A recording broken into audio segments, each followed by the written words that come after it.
안녕하세요. 세상 모든 복지 정보를 전해드리는 복지천사TV입니다. 2025년부터 여러 제도와 정책이 크게 달라진다고 하는데요. 자동차세 할인부터 국세 카드 납부 수수료 변경, 자동차 검사 주기 조정까지 생활과 밀접한 변화들이 많다고 합니다. 특히 자동차 번호판 봉인 제도가 폐지되면서 차량 등록 절차가 간편해진다고 하는데요.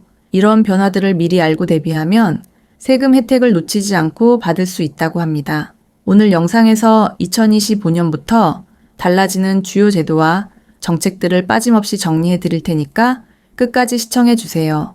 2025년부터 달라지는 정책 중에서도 많은 분들이 꼭 알아야 할 중요한 변화들이 있습니다. 먼저 명절 기간 가계 지출 부담을 덜어줄 수 있는 제도들이 새롭게 마련되었는데요. 명절이 되면 가정마다 식비나 선물비, 교통비 등의 지출이 크게 늘어나면서 부담을 느끼는 경우가 많습니다. 이에 따라 정부에서는 일부 세금 부담을 덜어줄 수 있는 방안을 마련했습니다. 특히 설 연휴와 추석 연휴가 포함된 기간 동안 일정 금액 이상의 소비를 한 경우 추가 공제 혜택을 받을 수 있는 제도가 검토되고 있습니다. 이와 함께 지역 사랑 상품권과 온누리 상품권의 발행량을 확대해 전통시장과 지역 상권을 활성화하면서도 소비자들의 부담을 낮추는 방안이 논의되고 있습니다. 지역 사랑 상품권을 사용하면 할인된 가격으로 상품을 구입할 수 있기 때문에 명절 준비를 좀 더 경제적으로 할 수 있는 기회가 될 것으로 보입니다. 또한 국세를 카드로 납부할 때 적용되는 수수료에도 변화가 생깁니다. 기존에는 신용카드로 세금을 납부할 경우 1%에 가까운 수수료가 부과되었는데요. 앞으로는 신용카드 납부 수수료가 0.8%로 조정되고 체크카드는 0.5%로 낮아집니다. 이를 통해 납세자들의 부담이 다소 줄어들 것으로 예상됩니다. 다만 카드 납부를 할 경우 할부 수수료가 추가로 발생할 수 있기 때문에 일시불 결제 여부를 신중하게 결정하는 것이 중요합니다. 또 한 가지 주목할 점은 1월에 국세를 카드로 납부할 경우 특정 조건을 충족하면 수수료가 면제될 수도 있다는 점입니다. 이에 대한 세부적인 기준과 신청 방법은 국세청을 통해 별도로 안내될 예정입니다. 자동차세 연납 할인 혜택도 일부 변경됩니다. 자동차세는 보통 6월과 12월에 나누어서 납부하는 것이 원칙이지만 연납 신청을 하면 세금을 미리 한 번에 내고 일정 비율의 할인을 받을 수 있습니다. 기존에는 1월에 연납 신청을 하면 최대 9.25%까지 할인 혜택을 받을 수 있었지만 2025년부터는 최대 할인율이 4.57%로 조정됩니다. 이는 연납 신청자와 일반 납부자 간의 형평성을 맞추기 위한 조치로 알려졌습니다. 하지만 여전히 연납을 선택하면 할인 혜택을 받을 수 있기 때문에 3월, 6월, 9월 중 본인에게 가장 유리한 시기를 선택해 신청하는 것이 유리합니다. 자동차세를 연납할 경우 주의해야 할 점도 있습니다. 먼저 연납 신청 후에는 취소가 불가능합니다. 만약 차량을 중고로 판매하거나 폐차할 계획이 있다면 신중하게 결정해야 합니다. 차량을 양도하는 경우 연납한 자동차세 중 남은 기간에 해당하는 금액을 환급받을 수 있지만 신청 절차가 필요하기 때문에 미리 확인해 두는 것이 좋습니다. 또 한 가지 중요한 점은 연납한 자동차세를 신용카드로 납부할 경우 할부가 가능하지만 이 경우 일부 카드사의 정책에 따라 할부 이자가 추가로 발생할 수 있다는 점입니다. 따라서 카드사별 혜택과 이자 조건을 비교해 가장 유리한 방법으로 납부하는 것이 필요합니다. 2025년부터는 자동차세 납부 기한도 조금 달라집니다. 연납 신청은 매년 1월, 3월, 6월, 9월 4번의 기회가 있는데 4월에 신청하면 가장 높은 할인율을 받을 수 있습니다. 하지만 4월 연납 신청 마감일이 기존보다 더 엄격하게 적용될 예정이라 30일까지 반드시 신청을 완료해야 합니다. 이전에는 일부 지자체에서 신청 기한을 며칠 연장해 주는 경우도 있었지만 앞으로는 전국적으로 동일한 기준을 적용해 기한을 넘기면 다음 기회를 기다려야 합니다. 따라서 미리 일정을 확인하고 신청을 서두르는 것이 중요합니다.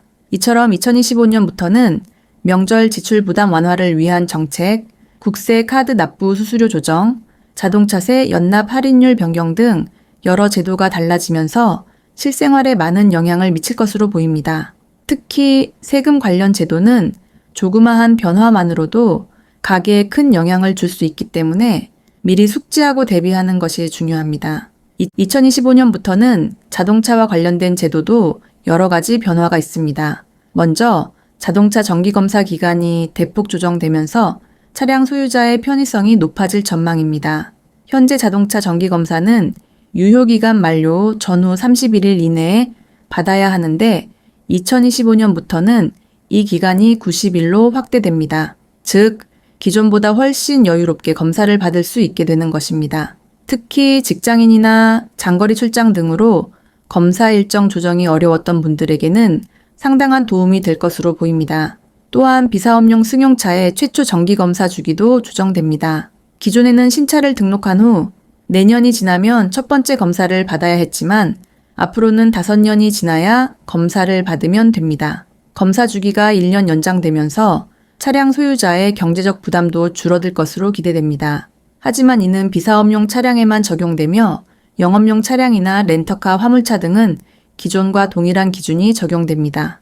따라서 차량 종류에 따라 검사 일정이 다를 수 있으므로 본인의 차량이 해당하는지 반드시 확인하는 것이 필요합니다. 자동차 검사와 더불어 2025년부터 달라지는 또 하나의 중요한 변화는 차량 등록번호판 봉인 제도의 폐지입니다. 현재 차량 등록을 할 때 뒷번호판에 봉인을 부착해야 하지만 이 제도가 폐지되면서 더 이상 봉인을 부착하지 않아도 됩니다. 기존에는 차량명의 이전이나 번호판 교체 시 봉인을 다시 해야 하는 번거로움이 있었는데 앞으로는 이러한 절차 없이 간편하게 등록을 마칠 수 있습니다. 번호판 봉인 제도가 폐지되는 이유는 기술 발달과 변화하는 자동차 시장 환경을 고려했기 때문입니다. 과거에는 차량 도난이나 불법 개조 등을 방지하기 위해 봉인 제도가 필요했지만 현재는 전산 시스템을 활용한 차량 관리가 가능해졌기 때문에 실효성이 낮아졌습니다. 또한 봉인 제작 및 관리에 드는 사회적 비용도 상당한 수준이었기 때문에 이를 폐지함으로써 행정 절차 간소화와 비용 절감 효과도 기대할 수 있습니다. 봉인 제도가 폐지되면 차량 소유자에게는 여러 가지 편리한 점이 생깁니다. 우선 차량을 이전 등록하거나 번호판을 교체할 때 굳이 봉인을 떼고 다시 부착할 필요가 없어집니다. 이는 특히 중고차 거래 시 더욱 큰 변화를 가져올 것으로 보입니다. 기존에는 차량을 매매할 때 번호판 봉인을 새로 해야 했지만 이제는 이러한 과정 없이 간편하게 명의 이전이 가능합니다. 또한 봉인 부착을 위해 차량 등록 사업소를 방문해야 했던 번거로움도 사라지게 됩니다. 다만 번호판 봉인 폐지와 관련해 주의해야 할 점도 있습니다. 봉인이 없어지면서 번호판 도난 및 위변조에 대한 우려가 커질 수 있기 때문입니다. 이를 방지하기 위해 정부는 위조 방지 기술이 적용된 새로운 번호판 디자인을 도입할 예정입니다. 현재 논의 중인 방식은 특수 재질을 사용하거나 홀로그램과 같은 보안 요소를 추가해 정품 번호판과 위조 번호판을 쉽게 구별할 수 있도록 하는 것입니다. 또한 차량 도난이나 불법 개조 차량의 식별을 위해 번호판 관리 시스템을 강화하는 방안도 함께 추진됩니다. 2025년부터 시행되는 자동차 관련 제도 변화는 차량 소유자의 편의를 높이고 불필요한 절차를 줄이는 방향으로 개편되고 있습니다. 검사 주기가 길어지고 번호판 봉인 절차가 사라지면서 차량 관리가 훨씬 간편해질 것으로 예상됩니다. 그러나 이에 따라 새롭게 바뀌는 절차나 추가적인 보완 조치도 함께 시행될 예정이므로 변경된 내용을 꼼꼼히 확인하는 것이 중요합니다. 2025년부터 달라지는 제도와 정책들은 단순한 변화가 아니라 일상 속에서 실질적인 영향을 미칠 중요한 사항들입니다. 자동차세 연납 할인율 조정, 국세 카드 납부 수수료 변경, 자동차 검사 주기 연장, 그리고 번호판 봉인 제도 폐지까지 각각의 변화가 우리의 생활과 경제적인 부분에 직결되기 때문에 미리 알아두고 대비하는 것이 필요합니다. 특히 세금 관련 정책들은 기한 내에 신청해야 혜택을 받을 수 있는 경우가 많아 놓치지 않도록 일정 관리도 신경 써야 합니다. 앞으로도 정책과 제도는 시대의 변화에 맞춰 계속해서 개편될 것입니다. 새롭게 시행되는 제도를 잘 활용하면 불필요한 지출을 줄이고 보다 효율적인 재정 관리를 할 수 있습니다. 작은 변화라도 알고 준비하면 차이가 커질 수 있기 때문에 중요한 정보들을 놓치지 않고 체크하는 습관이 필요합니다. 오늘 전해드린 내용이 도움이 되셨길 바라며 새해에도 좋은 기회와 행운이 가득하시길 응원합니다.